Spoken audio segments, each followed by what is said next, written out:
Actuellement, nous sommes au centre d'exploitation et de maintenance des tramways qui vient d'être remis à Keolis-Brest, Bibus, l'exploitant des bus, et dans le futur, à partir du 23 juin 2012, des tramways. Alors la passation a eu lieu le 19 janvier où M. Quillan, le président de BMO, nous a remis les clés officiellement. Venir dans ces lieux, aujourd'hui c'est nécessaire puisqu'on va y installer petit à petit tout un tas d'éléments. Les premiers qui vont arriver d'ici quelques semaines sont le PC, l'ensemble, c'est l'ensemble de la radiotéléphonie qui nous permet d'être en contact avec les conducteurs dans les rames de tram ou dans les bus, mais c'est aussi l'ensemble des écrans qui permettent de surveiller la ligne au niveau des stations, au niveau du pont de recouvrance, certains carrefours un petit peu difficiles. On commence aujourd'hui à circuler puisqu'il faut former l'ensemble de nos personnels et donc c'est pour ça qu'il était important d'être dans ce dépôt. Tant les personnels de maintenance, à la maintenance du tramway, mais surtout de la ligne.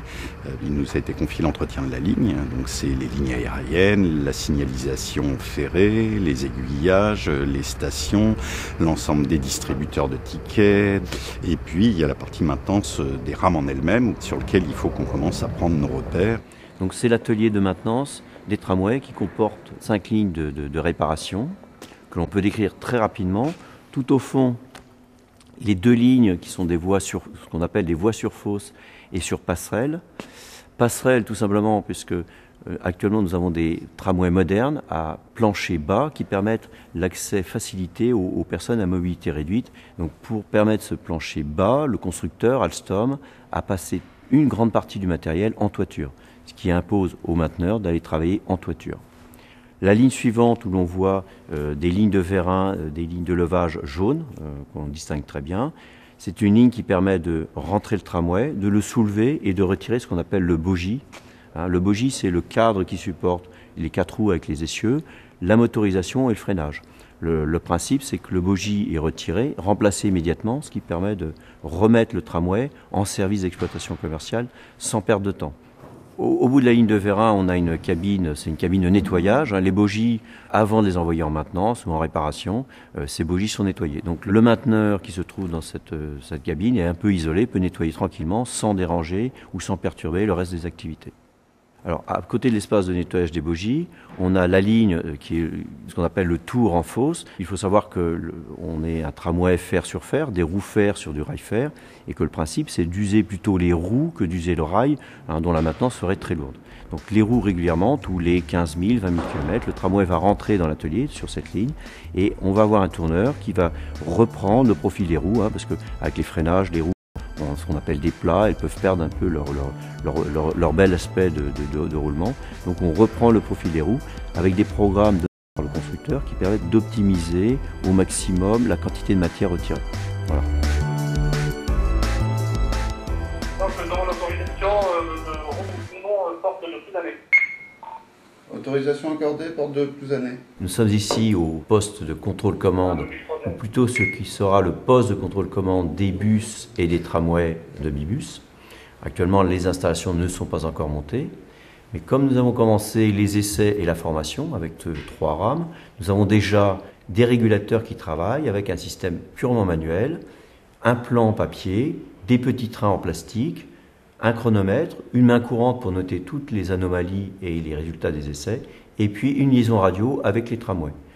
Lorsque le projet sera complètement terminé, les tramways et les bus sont géolocalisés, donc les régulateurs voient sur leurs écrans ce qu'on appelle les interfaces homme-machine, la position des bus et des tramways, le retard, l'avance, et puis ils ont une liaison sécurisée par radio, une radio qui vient d'être installée avec un certain nombre d'antennes réparties sur l'agglomération de Brest, et ils sont en liaison avec les conducteurs.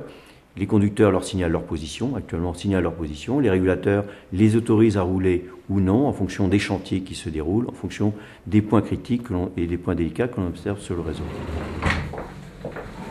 Et une pour le PC, demande autorisation de changement de voie. C'est pour mieux l'autorisation de changement de voie Capucin. Ok. La fonction du poste de contrôle-commande, pour les bus et le tramway, ce qui est très important, c'est essentiellement de réguler les tramways et les bus, leur permettre de partir à l'heure, de respecter leurs horaires, d'être ni en avance ni en retard, et puis de corriger, je dirais, les dysfonctionnements sur le réseau. Si toi tu vas voir avec ton moteur un problème, donc tu vas appeler pour dire que non, j'ai un problème de moteur. Donc comment isoler un moteur? À ce moment-là, après autorisation du PCC, tu vas sur la clé à molette. Regarde, toute action sur cet écran suivant sera mémorisée. Êtes-vous sûr d'activer cet écran? Comme tu as eu l'autorisation du PCC, donc tu mets oui. Donc voyez bien comme on a dit en cours, on a 4 moteurs indépendants. Voyez, Il a pris en compte. voyez, vous le maintenez comme ça, regarde. Tu le maintiens comme ça.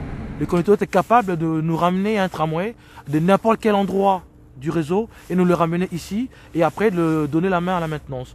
À ce moment-là, avant de pouvoir reprendre ces commandes-là en dégradé, sans l'autorisation du PCC, on ne peut pas le prendre en main.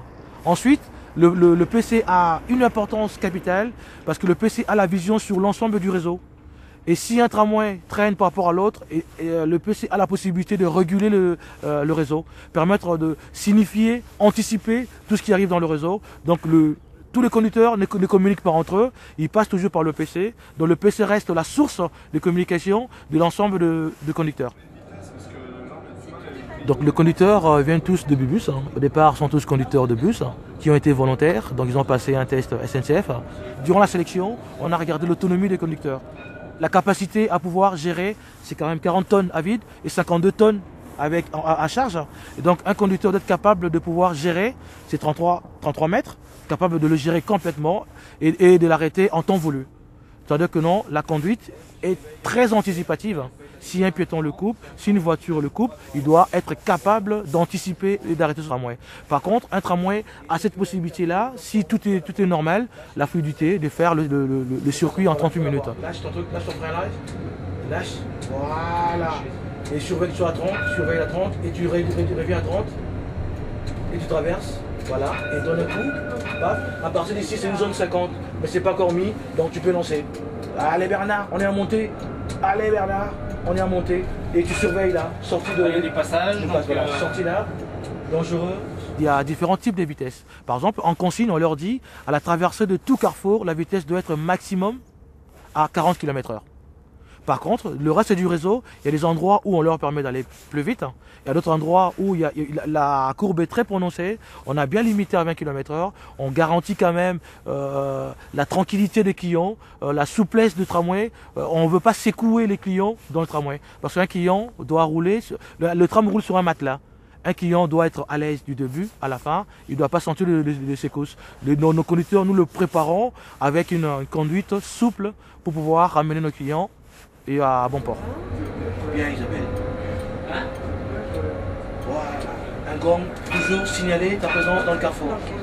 Et on y va. Tu contrôles le prochain feu, comment il t'a pris en compte. Par contre, tu n'as pas encore le point d'exclamation. Tu reviens au neutre, tu gères. Voilà, ça y est, Et ça y est, compte. tu peux y aller. Voilà. Sensation de vitesse quand on accélère, mais très souple, avec beaucoup de couple. Par rapport au bus? Et par rapport, rien à voir. Des repères complètement différents, plus de rétroviseurs, des rétrovisions, il faut prendre l'habitude de regarder là. Et ouais, vraiment rien à voir. Agréable à conduire. Agréable à conduire, oui.